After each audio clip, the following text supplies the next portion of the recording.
Hi folks, we're going to take a look at this question from one of our class worksheets. So it's asking us to find the acute angle between these two lines. So here we see that we're going to use trigonometry to solve an analytic geometry problem. All right, so first thing I'm going to do is set up a diagram, and I'm not going to worry too much about being precise, but I am going to keep in mind that 2x minus 1, this line here, and 0.5x plus 2, what they the way in which they're different, well, certainly the way in which they're the same is that their slopes are both positive.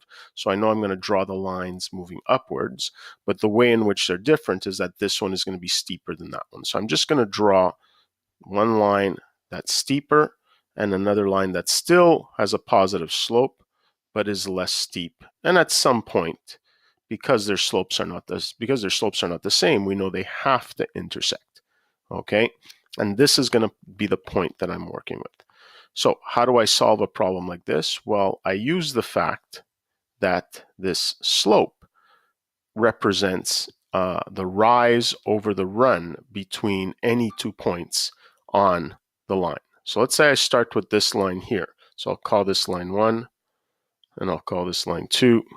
Actually, let's start with line 1 since I've labeled it first.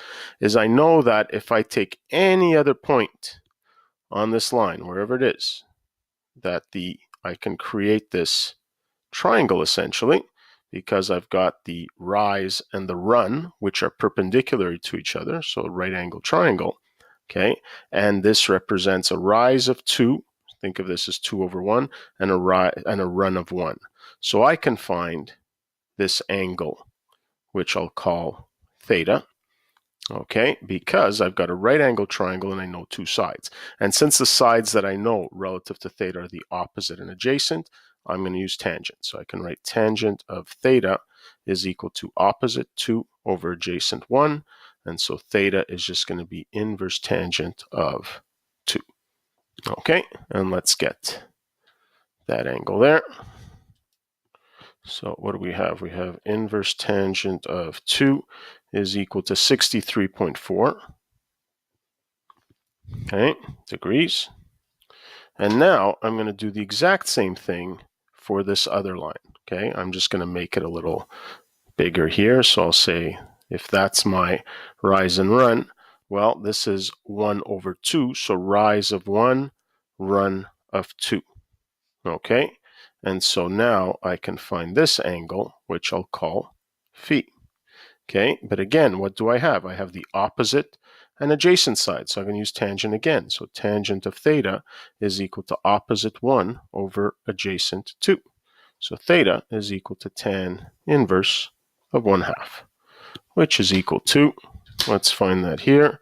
So that's tan inverse of 0.5 is 26.6. But what I'm looking for is I'm looking for the angle between the two lines. So I'm looking for this angle here. Let's say we call it angle alpha. All right. Now, notice that there's also this angle between the two lines, but that's an obtuse one. So I want the acute angle here. And this is where we realize, well, wait a minute. If I extend this line a little, I realize that angle alpha is just angle theta, and taking away this angle phi. I can just find this one by subtracting the two angles that I found. Alpha is equal to theta minus phi. So just equal to 63.4 minus 26.6. And what do we get? 63.4 minus 26.6, and we get 36.8 degrees.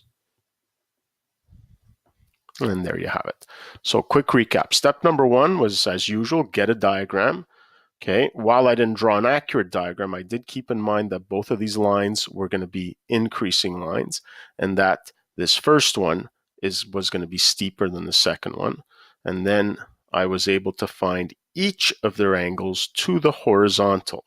Okay. Theta for the steeper line, phi for the less steep line. Then I realized that the angle between the two lines was just the bigger one minus the smaller one. Okay, that's it for this one.